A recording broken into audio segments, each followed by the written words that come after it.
Well, hello. Hey guys. Good middle to end of summer. Man, It's flown flew by. by. Yeah. Depending on when we broadcast this or post this or you listen to this, it could be over. But how's everybody doing? It's been a while since we've been together around the wooden table. Yeah, I know. Brad was in Michigan at a lake. Bob was in his safe place, and I was in Florida. I was in California. I was at the beach, both sides. Yeah, that's awesome. A lot of water. That's great. A lot of water. I was in the Adirondacks at a lake, so there was a lot of water there too. Man. Actually, yeah, and there was a lot of precipitation too, because it's upstate New York. Oh, rain. Is that what they call rain up there? Well, it could snow any day, so That's true. That's true. one thing about those northern vacation areas is that you got about 60 days of to enjoy them in the summer, then they're gone. I have a friend who has a pool business in Buffalo. Wow. That's a bold. 90-day business. Wow. Right there, 90-day a year. I assume he does something else too. I hope so. Repairs the tiles because of the ice cracking the tiles in the Yes. pool. When he's not doing pool stuff, he's Is doing he the snow only removal. one? Yeah, probably. Yeah, That's probably. interesting. No, there's not a lot of summer in those places. But here's the cool thing about where we went. It's at this lake in the middle of nowhere, which is awesome, especially for what we do because you're with people all the time, and so it's nice to get away. But there were like 6 weeks of rain that they had before we got there, and they were like, "Yeah." We were talking to the person that kind of runs the place, and they were like, I've only seen the sun like 3 times, and obviously he was exaggerating, but the outlook didn't look good for the few weeks that we were going to be there, and it all turned around. Oh, that's good. It's beautiful. Awesome. That's good. Good. It was beautiful. Well, I feel like we got the band back together. So Yeah. I think we should jam. Oh, Absolutely. man. What's the Jam. topic today, Ken? You asking me for? Well, you brought it up, and Well, you talked about this is a counseling session this morning. So you talked about getting away because you said the Yes. type of work I do, we have to get away from people. Yeah. So that sounded like you don't like people. No, I love people. I do think sometimes people are a handful. Who are you talking about? You talking about me? You talking about me? You talking about me? Yeah, I got to get away from you guys. No, so the topic we were talking, I was chatting over text with you guys, and I think it's deeper than maybe the title might recommend when this actually comes out. But when you're in a service business, when you're in any business, when you're in life, like you look for the approval of other people, right? Like you get Absolutely. some self-value and happiness when you even in any job, right? Like you do something and you're looking for the approval of your boss. When you're growing up, you're looking for the approval of your dad, your parents, your siblings. Yeah, I think any time you Your serve, peers. especially if you're a service business, the payment is not just what you make income, but the payment is making sure you're doing a great job. Yeah, the And personal the feedback. There's like a void that we're all trying to be accepted and loved, and that comes out in work in some ways, in getting your some of your happiness and fulfillment in the reaction of the person you're serving. Now, here's the thing: in the service industry, sometimes you do an awesome job and people react great and they're grateful and they're happy and all those things, and you feel fulfilled. Sometimes you do a great job, and it's not just rarely. Sometimes you do a great job, and there's someone's having a bad day, or there's just a bad personality or whatever, and the person's a jerk on the other side, and you personally can feel like garbage. And that's what I wanted to unpack today, because we all have those type, in this business, we all have those types of people that we end up working with, or clients, and it may be intentional, may not be intentional, but whatever it is, the net result is, you're not getting that approval back, and you're doing your best, and you're doing a great job. You feel like you're doing it, but here's the thing: you also, in this world, like I've learned it over time, but I find that there's a really big personal development thing, and that's what we were talking about earlier. There's something that is refining about that you can just be annoyed by that. For a while I was. And then once you realize it, you're like, oh wow, there's some work that I have to do in me that is actually really helpful for me. And I'm trying to coach some of our team through that and that kind of thing. Yeah, we had the same situation that came up with one of my employees about a week ago. We had a really, really good conversation about the same thing. You know, I think is when you're in the service industry, you want a positive feedback loop. You know, where you do, and then you get good feedback that helps you grow, or something positive that says, okay, I'm hitting the mark, or I'm close to the mark, or maybe I'm not hitting the mark, but go get them. A positive movement. And when you don't get that from a client, let's face it, it's really difficult. It can make you feel depressed. It can make you feel like you're not doing a great job. You don't have an indication, especially if your personality is more of a pleaser personality, where your goal in life is to please somebody and your work is to please somebody else. And I think those people especially, they struggle more. When I went to college, this was an interesting, I think I maybe shared this before. I had a copywriting instructor. He worked for Y&R. He had big white gray hair, he had big white handlebar mustaches. He used to twist them. You can't see me right now, but Colonel he's Sanders? like 4 or 5. Yeah, Colonel Sanders, bigger than Colonel Sanders. They'd stick out. And he would. One night he made us do an all-nighter for a project and have to pitch it the next day. And literally this person came up to pitch and he said it was garbage. He was just in a terrible mood. I was like, what is up with this guy today? Man, he is rude to everyone. We all stayed up all night long working on this project, pitching this project. And he took one person's project and he ripped it in the middle of class. And it was a female. She started crying in the middle of class. I'm like, what in the world? And then at the end of the class, he said, don't get too attached to your stuff, because your clients will not love probably most of the stuff that you pitch. For some reason, will not love it, and you will love it. And at that point, I realized the people I serve, I can't give them so much power over me. Yes. You know what I mean? I have to do this for something else that's not just that end product. I have to find purpose in myself in this. Yes. And know that, hey, I'm growing, I'm learning, I'm doing the best I can. And so that was early on when I was I was 20 years old, 18 to 20 years old. And that stuck with me for my whole career. And I'm not saying that you can't build that relationship with people, that you shouldn't at least expect some humanity in your relationships, but it's not always going to happen. And you can't always expect it.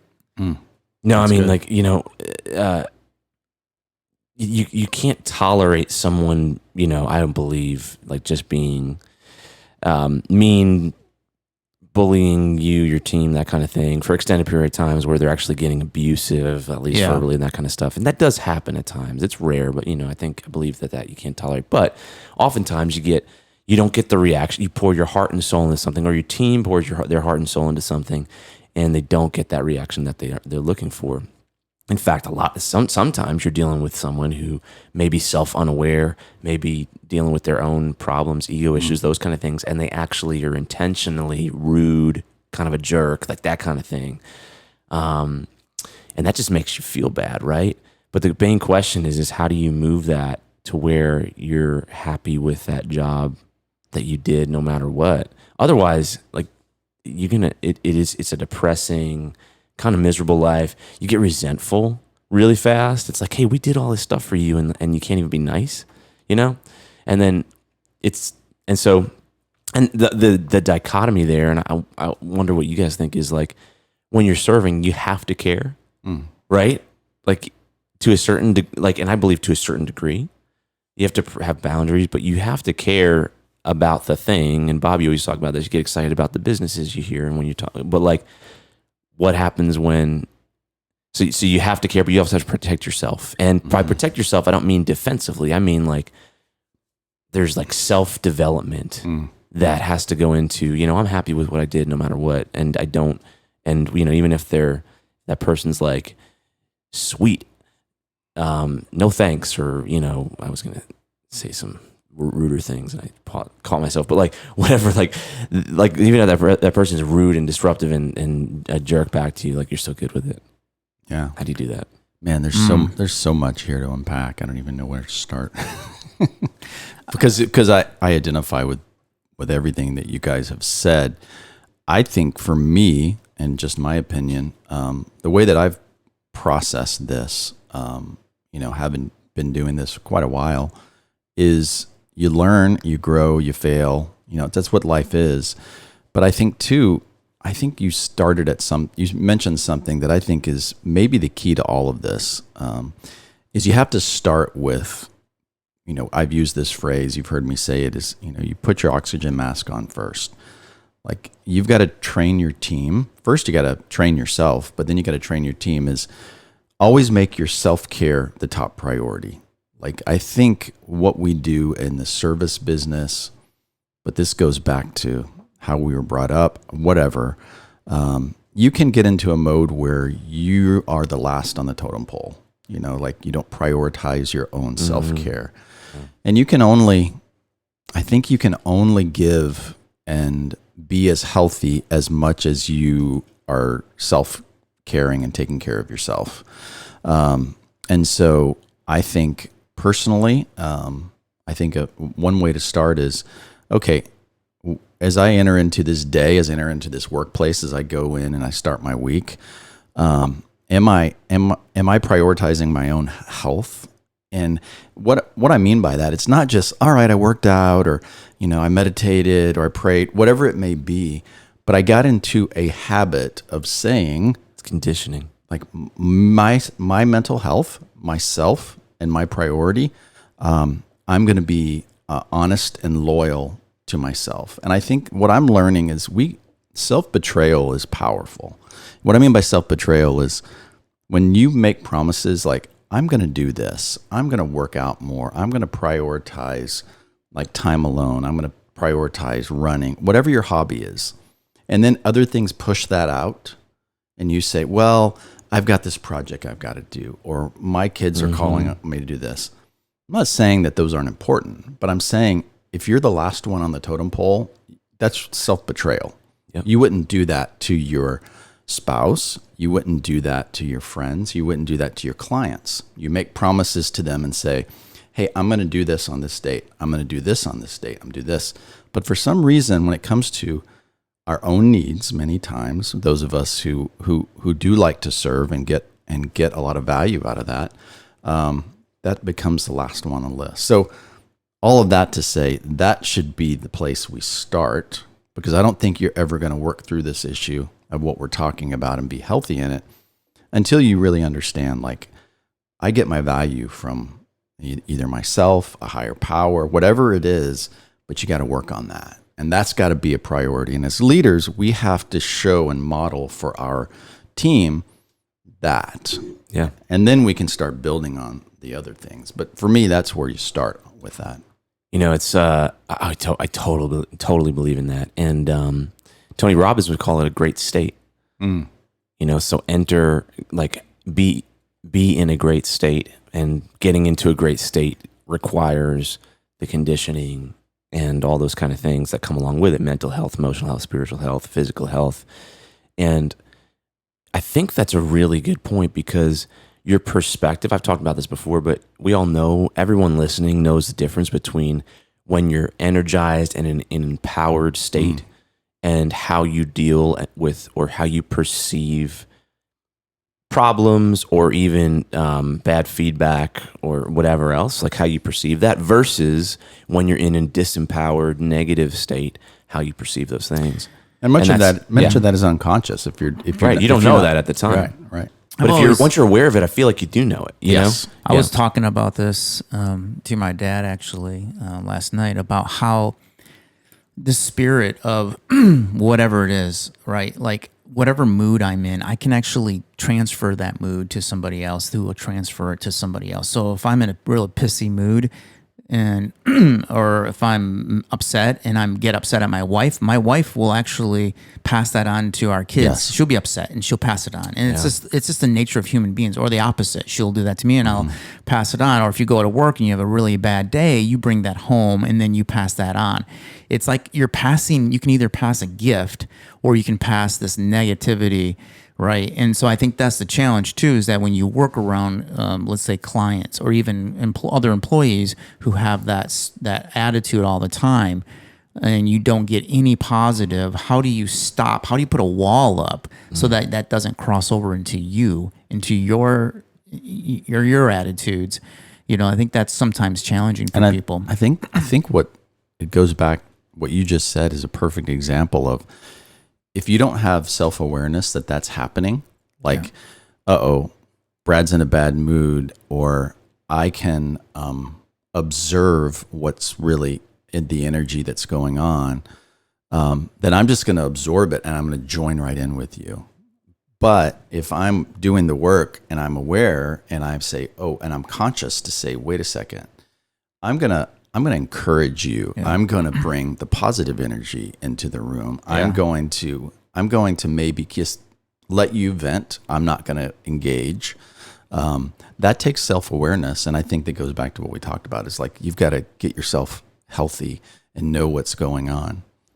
I think that's a huge part of it. So step number one, if there were, I think, is coming to the table daily with a great state. And by the way, on that state, energy, that kind of thing, I mean, you have to condition it. Like, let's just be honest. Like, you don't feel like that every day. Right. Like, you don't get up and are ready to just like tackle the day and, feel the confidence and empowerment that you're talking about. And everyone I've discussed this with, from the best out there, like, those Tony Robbins of the world and those kind of things, like, this is something you have to like condition. You have to make yourself do. You have to say, okay, I'm going to become or be in this empowered state. And, there may be things that you do, like their physical activity, like workouts, those kind of things. Those really help. Like meditations and spiritual activities and those kind of things does really help. All those things help, but you have to do something. Right. Like, you can't just come and be like, it just doesn't happen. So just in case anyone's wondering, like, it's work. It's work for everyone. Like, no one just is in that place all the time. But, and this is a Tony thing.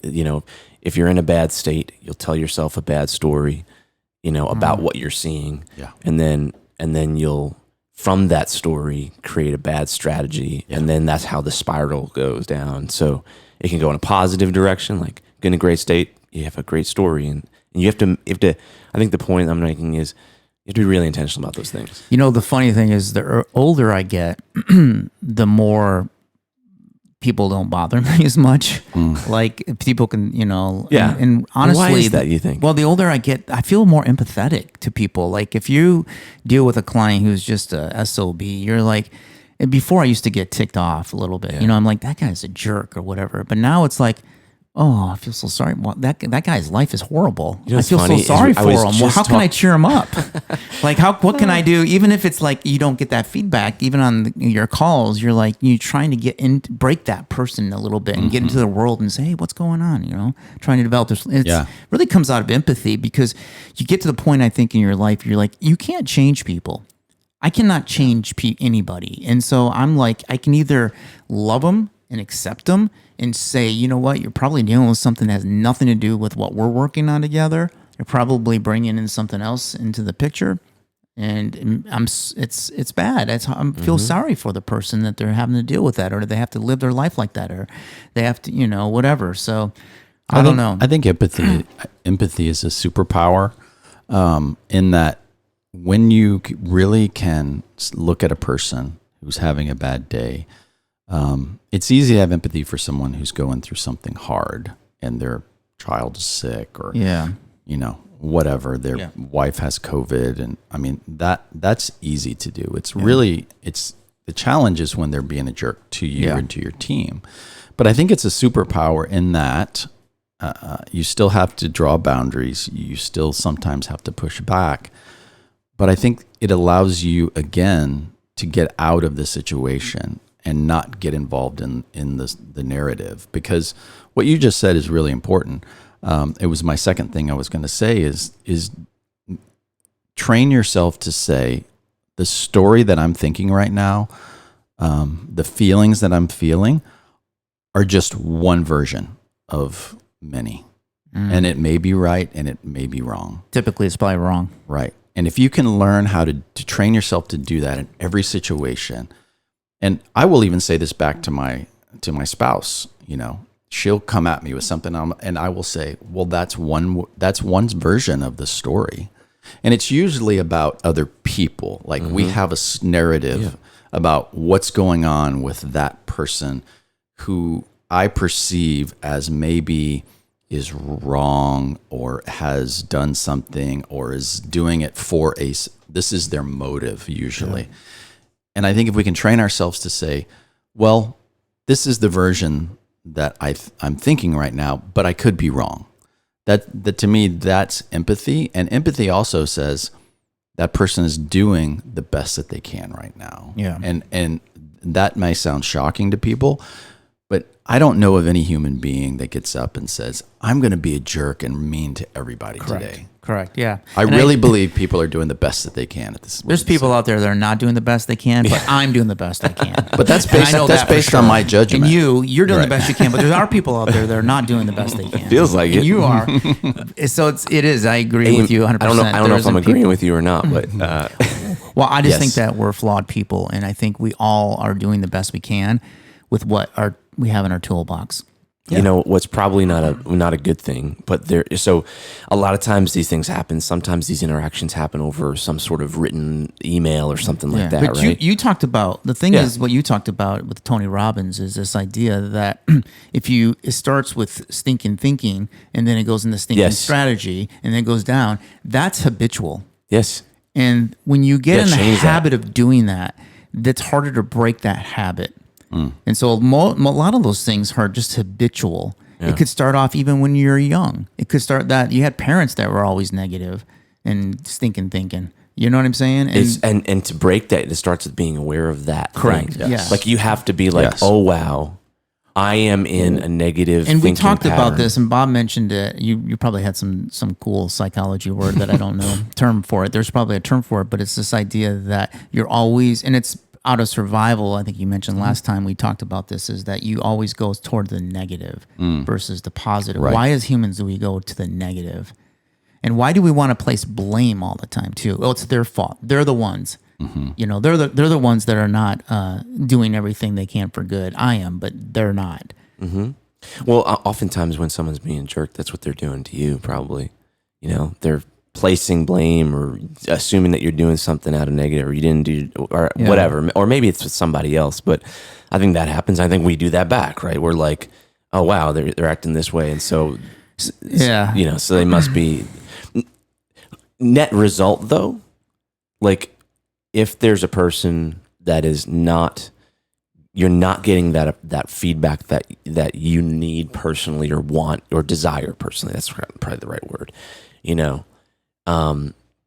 It's probably not a good idea, because I've been here, by the way. This is part of my, when I have to fight things in my personality, it's usually in this area, which is like, I'm like, okay, I'm going to show that person what the deal is right about now.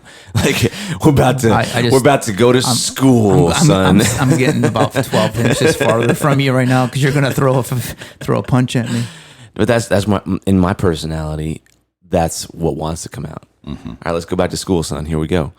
And that's not helpful at all for anybody, usually, because even if it was actually helpful to that person, or could be, like they're not in a state to accept it. And so, and also I would say, and I would love to debate this. I don't know where the line is, but there's this, you got to have this line where the work you do is personal to you, but it also is not personal to you.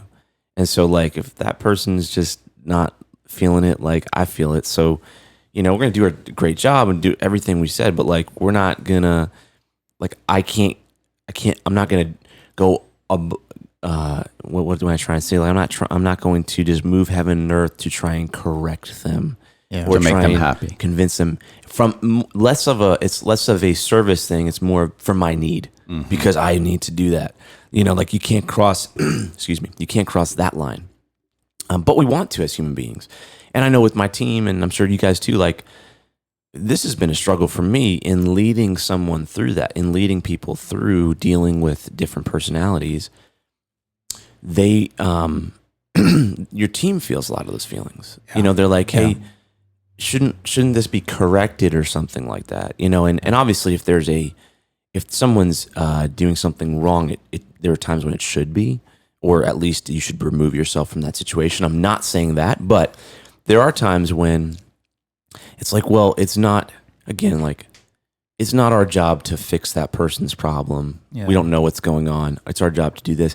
And to lead through that, I think it's important to be aware that you could seem like you're avoiding a situation to your team, which makes you look weak, which is not a good thing for your team if you're not open and discussing it and having intentionality about how you lead through those things. Yeah.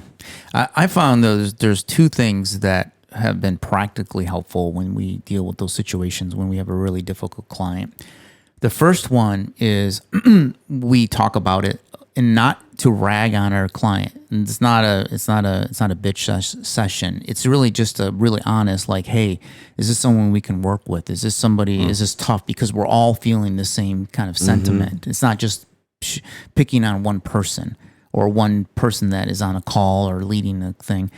And then sometimes you have to be careful. You have to literally go, maybe the person who's dealing with this other person on a more daily basis, maybe there's friction there.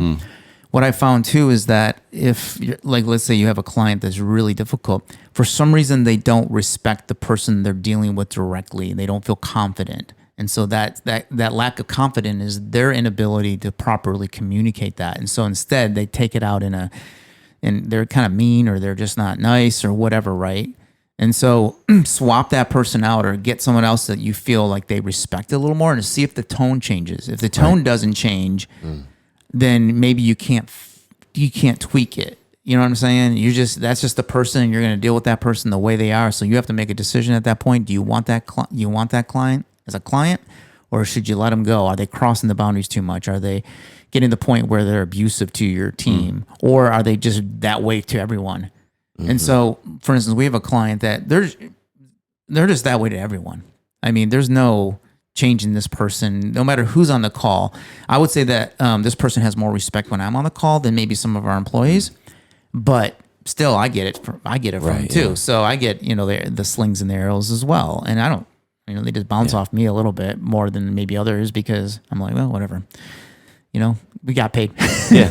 You know what I'm saying? Like, it's like you're paying us. And then there's also a different measure. Like, you get to know, like, okay, this person seems like they're upset at you all the time. They're really not. It's just their communication style. Right. Until this person's calling my bat phone, which they had in the past. Imagine if you were their spouse. Yes.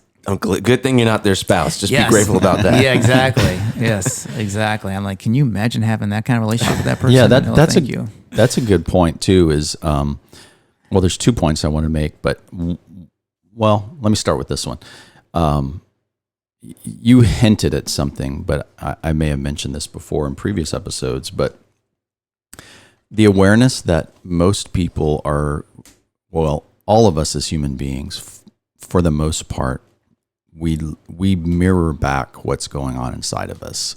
If you can have that awareness, that's huge. So if someone's a jerk, they're probably a jerk to themselves, and something's going on that they're just mirroring back. So for instance, if someone is never happy with the work, or they're critical, there's a 99% chance that is a mirror of what's going on inside of them. They're criticizing themselves. They're not happy with themselves. They've got something else going on. And in the same way, what we mirror to the world, if we mirror, like you said, if I do the work and I'm putting self-care and self-awareness and doing that hard work, like Ken mentioned, I'm going to mirror that out to the world, and we're going to have a much more connected relationship. You're going to have that with the other human beings. But if you're not doing the work, and you're struggling, and you may have personal stuff going on, you may have had stuff in your childhood, whatever it is, if you can really have that empathy to see, all right, that is not about us. It's not about me. It's not about my team. It's not about my work. It is so much less than that. Yes, I will take ownership and responsibility if I've dropped the ball, But that way that person responds or engages, or the tone he sets, or the energy that I take on, really is not about anything else than what's going on inside. It's an interesting thing. One of the things that we've also noticed is, and I got a couple of stories I want to tell, but one of them, one of the things that's challenging sometimes is just cultural differences. For instance, we live here in the South. Everybody's very kind, and right, they'll be kind to your face. Oh, bless his heart. Right. You know what I mean? Everybody's kind, and there's this kind of, but when people here deal with we have clients in New York, it's a much different story. They're Yankees. Well, the New York City is a place where you just get stuff done, and so you're more blunt. You're more say it like it is, and sometimes that's even a challenge. Like, man, they're just blunt, and I'm like, well, no, that's how they. And other world cultures too. Like, that's how they work communicate. With people in Eastern Europe and other places, and there are some cultures that are just like, or the opposite, so blunt. It could be opposite. They just avoid. But it could be so blunt that it comes off as offensive. It's like, whoa, and I think there's a difference though between like, when someone just kind of being like maybe naively blunt and like intentionally insidious or something like that, or like just rude and not unkind. But, I would love to go a level deeper, because we're talking about all the things, all the reasons why someone would or wouldn't be doing it on purpose. But net result is like, again, like when you're on the other side, because you're just you and your people are just them, right? Like they're desiring a certain amount of feedback. That feedback comes back as, negative or just kind of like rude or a jerk, right? Like then what do you do? How do you still avoid that? So we talked about like your energy and your positivity and your state and all those things, which I think are good kind of dry powder to go into the situations and be like, what that ends up doing is it gives you a sound mind. It also gives you a level of confidence.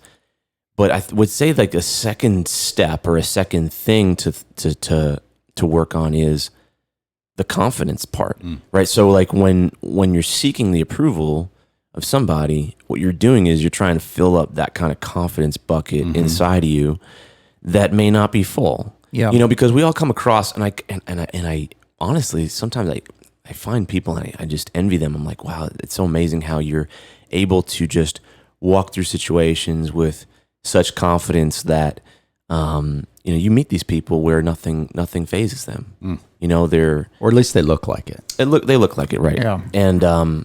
And so the question is there, I think there's a confidence in your ability that as that grows, you are less swayed by what people say. It's like, I know I did a great job. We did a great job. Hey, you can be happy. I would love that. You can be, unhappy. That's weird, because there was something in my career that shifted, and I think it was just age. Age is a big factor. It seems like, yeah. I used to tell. So you mentioned this earlier in the podcast here, that we tell these stories to ourselves, and what we do is we integrate ourselves into these stories as if it's a problem with us. So one time I was pitching this big healthcare client in Detroit when I used to work in the Detroit agency world. Multi-million-dollar account that we were pitching. I was up pitching, literally doing it, and we had the whole boardroom full, their CEO, CFO, everybody. And their CEO, first of all, came in a little late. Sat down, looked like she was ticked. It was a female. Looked like she was ticked. She sat there and looked at our presentation like we had two heads. And then right in the middle of it, right when I'm up there pitching, she says, slams her hand down, I'm done. Walked right out. Right in the middle of the presentation, a big pitch. And we're all like looking at each other. Even their employees and other people were looking at each other, like looking around like, holy cow, she's not in a good mood today. And I'm up there and I walked away going, I blew it. It was me. I'm the one that made her ticked. She's ticked because she didn't like what I was saying. It was nothing about me. We actually got the account. Yeah. And she was fed up with something else that was going on internally that had nothing to do with us. And she saw it. She liked what we did. But her communication was, I'm ticked. You're bad. And she might have slammed down her hand and said, you guys rock. You guys got it. Let's go. I'm done. But we got the account. And so there was that narrative in my head, and I wanted so much from the CEO to like our stuff and to like what we did, and I walked away, and that taught me a huge lesson. And so these little lessons, I think, are so key. And like, if someone else can learn that, and but the point is like, as you've grown up, like you wanted, I think that's a key thing. Like you wanted so much for that person to like what you were doing. Yeah. I think sometimes in our businesses, we want so badly for the client to come back and praise us and say, I'm so grateful that you went above and beyond. But it wasn't even that CEO. It was even my own CEO of my own agency. In your head. Like I wanted to be good. I wanted to be an asset. I wanted to be valuable in everything I did, and I didn't feel valuable, and I didn't feel like I had the chops, right? And I let everybody down, including my own boss and everyone else that worked so hard on the team, and but somehow or another we have to get to, and over time it seems to come somewhat more naturally, but somehow or another you have to get to the point where like it would be great if that person loved it, but I know that this is good, right? Like I like it. I know we're doing a great job. To be honest with you, that's enough. That's when you create the best work anyways. Yes. When you have a bar and your own critic is you, and as an artist, as a creator, as somebody who's a strategist, you have to be able to please your abilities to know I've hit that mark, and they may not see it. It may not be the right thing for them, but I know that I did the best, and it's good. And it's like, and when you get to that point, then you can realize that anything else that, there's all these different dynamics of why someone doesn't care for strategy, for instance. They may just something you might not even know. I mean, there may be, I feel like I sense sometimes a lot of internal dynamics where people, someone on that team is trying to prove something to their seniors or boss, or prove that they're worthwhile on their team. So they're acting in this probably naive way of like, I'm gonna really, make sure I grab this by the horns and do things that, it just are probably naive and probably immature. I think that some of the challenges is that when you deal with a very difficult client, let's say that they're maybe even verbally a little bit harsh or whatever, you go into these meetings, sometimes you want to stock up on your ammo, but the ammo isn't to sell them on an idea or a thought or to get them to kind of agree to something. The idea is I'm going to be defensive so that when they shoot at me with some negativity, I'm going to shoot back at their negativity with negativity. And what it does is I think that they sense now that you're the one that's being difficult. Yeah. You know what I'm saying? Right, They're no longer, they don't know that they're difficult because they don't have a self-awareness of it. But but they do have an awareness when someone else is difficult. So now somebody else is difficult, which makes the situation even worse because now they don't see themselves. They see you being the jerk. Yeah. So something Bob Strachan says, which is, I think, wise and hard, which is why I think it actually is interesting from a spiritual development side of things, from like a human development thing. But he says, act in the opposite spirit, right? So he's like, if you feel like, oh man, I really need to set this person straight. Like you act in the opposite spirit. If your gut is to be like, man, I hope they go down the road and trip and fall, you should be saying, I hope that they have the best day ever. And I think that's really difficult, and I think that's the challenge in it.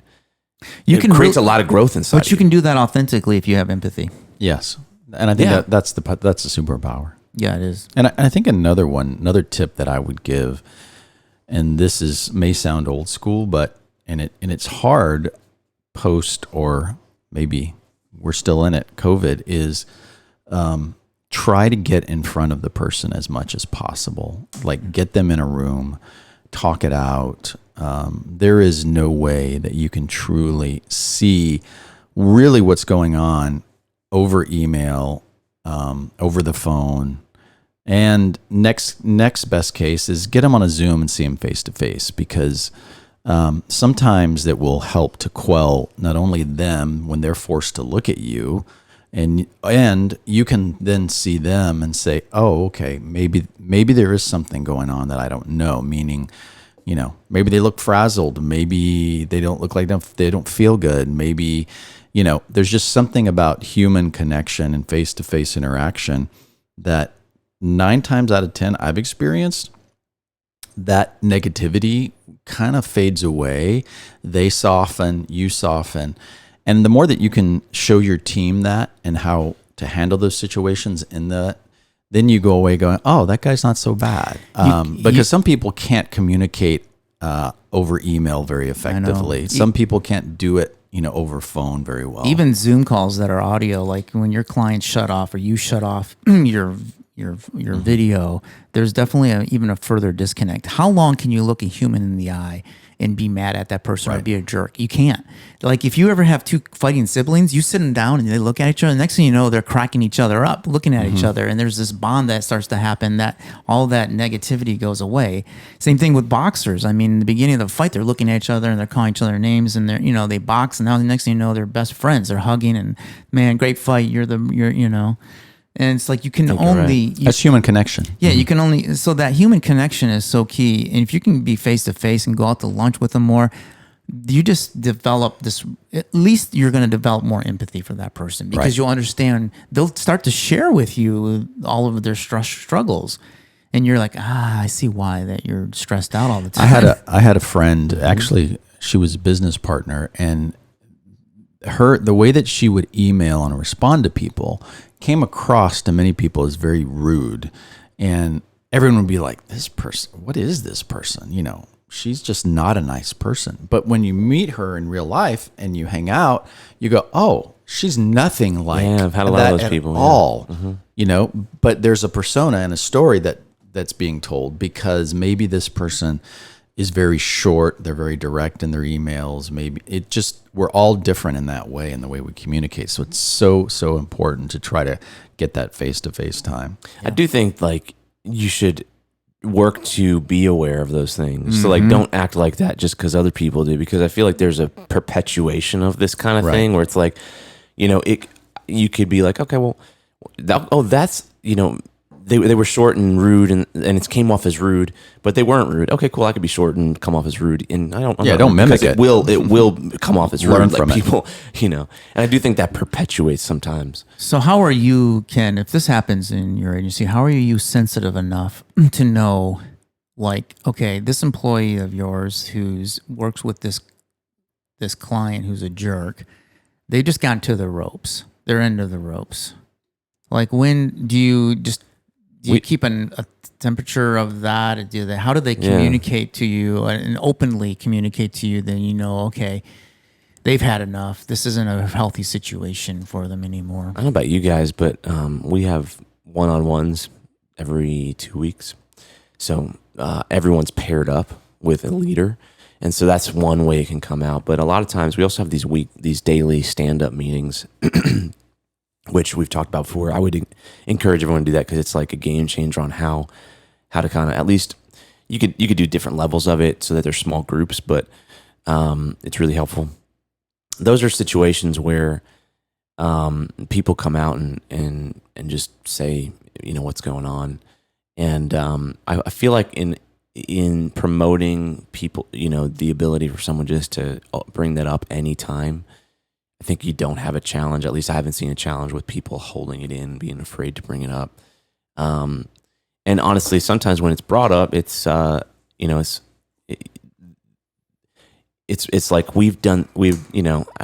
put my heart and soul into this. How come they're not? It's oftentimes not even that someone's unhappy. It's nuances because we're looking for explicit approval, as human beings. So it's the lack of the praise that actually feels like, man, really? And it's like I just painted a masterpiece, and you're like, thanks, walked away.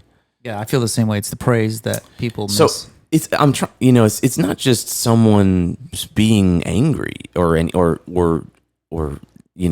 It's more just we're looking for a praise. We create something or do something, and we're like, this is amazing, and we expect, and we're like in our heads, we're like, when I bring this to them, they're gonna high five me, they're gonna hug me, they're gonna say name the firstborn child after you, all this stuff, right? And then you get it, and they're like, it's okay, you missed a period over here. Yeah. Thanks, bye. You know what though? It's funny because I've had somebody tell me that when you critique something, you really just talk all about the bad stuff. You're like, this needs to be fixed, this needs to be fixed, this needs to be fixed. And you need to change that. You need to go, this is awesome, this is awesome, this is awesome, this is awesome. By the way, there's only 4% here that needs to change, because they look at response when you're just trying to correct as everything's wrong and the whole thing is wrong and throw it all out. I'm like, no, everything 90%, 95% is great. Yeah. Just that 5%. There's definitely a lack of leadership skills in the marketplace. And I've definitely, as unarrogantly as this sounds, I'm like, I wish every client could take a leadership class because I believe they'd get the best out of people with that, right? Like we know that as leaders, it's like like when I see something, your brain automatically picks out the wrong things, right? If there's something spelled wrong, like that's what you're gonna do first. Like you have to teach yourself to look at everything, and we know that whatever it may be, even if the person did a very poor job, if you're gonna get the best out of them, it's best to build them up a little bit and then bring in the things that need to adjust, not just hit them over the head. I always think about, I don't always do this, but it's pro, con, pro, right? It's like, sandwich. This is awesome, this is great, this needs a little correction, but then also this is really nice. Yeah. And that way they leave with this feeling of, because it's always the last thing someone says that you really remember. So you leave on a pro, right? It's a sandwich. And I think that there's definitely, I think everyone would be better if people did that, but people don't do that. I think, you have to, I was going to say my kind of last little tip is, aside from getting confidence from your skills, I think you need to have some positive, let's just be honest, people can't go through life without any positive input. Right. So there has to be, I don't know whether it's a peer group or whether your team talks to each other and gets internal, truthful feedback and positive feedback, or criticism. I think those things have to happen, because we know that if we present something and it feels like you're presenting something to the queen, right, and there's going to be a thumbs up or thumbs down, that is a high pressure situation. Off with your head. Yeah. I know. I feel like I like that, right? And I find myself sometimes when I don't have any outside input, I'm like, I know this is awesome. But then I start to question, I'm like, is it? Is it possible that I'm completely wrong, 100% 180 in the wrong direction?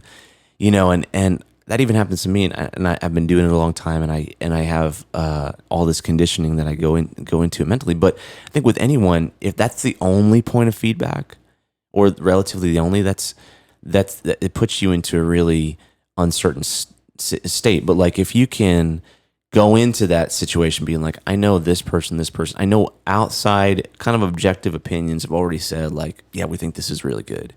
Then you go in with more confidence, and it's less of a gamble, and it's more of unless something odd is happening, there should be no reason why this is not good. That's good. So I don't know.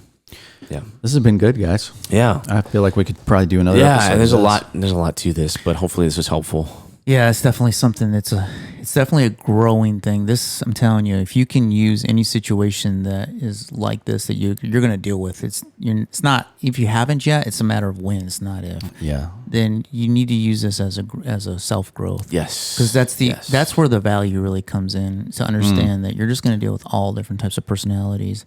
And somebody somewhere is thinking the same thing about you. Yeah, you're right. Well, my one of my business coaches would say there are no problems, there are only opportunities. Yeah. So when someone's, being a little persnickety, I heard someone say that yesterday, whatever. I like that word. That's an opportunity to, if nothing else, grow in yourself. Yes, okay. How can I change and grow so that that's not bothering me? Yep. So good. Well, until next time. All right, guys. You guys have a wonderful day. Yes, sir. Go conquer it. Bye. Bye.